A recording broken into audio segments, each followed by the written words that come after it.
They called him Simon, a fisherman. Rough hands, loud voice, quick to speak, quicker to act. And then Jesus came. "Follow me," he said. And Simon dropped his nets, left the boat, walked away from everything he knew. From that moment on, he followed. Not perfectly, but passionately. Jesus renamed him Peter, the rock, but even rocks crack. One night, they saw him, Jesus, walking on water. "Lord, if it's you," Peter shouted over the wind, "tell me to come." "Come," Jesus said. And Peter stepped out, onto water. For a few steps, he walked, eyes locked on the Savior, faith stronger than fear. But then the wind howled, the waves rose, and Peter looked away. He sank.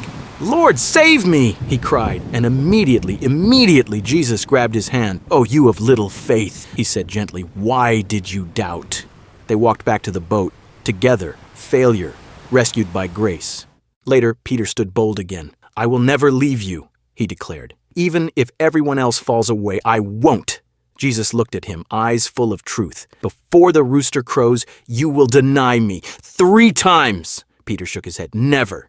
But then came the courtyard, the cold night, the crackling fire, and the questions. "Aren't you one of his followers?"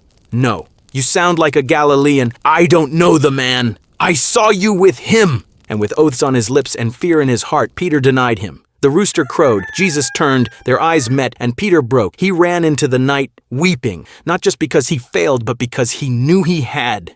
But the story didn't end in shame, because grace didn't end at the cross. On a quiet morning by the sea after the resurrection, Jesus called to him again. "Peter, do you love me?" 3 times, not to shame him, but to restore him. "Feed my sheep," Jesus said. And the man who sank and stood again, not in his own strength, but in the strength of the one who never let go. Peter, once broken, became bold.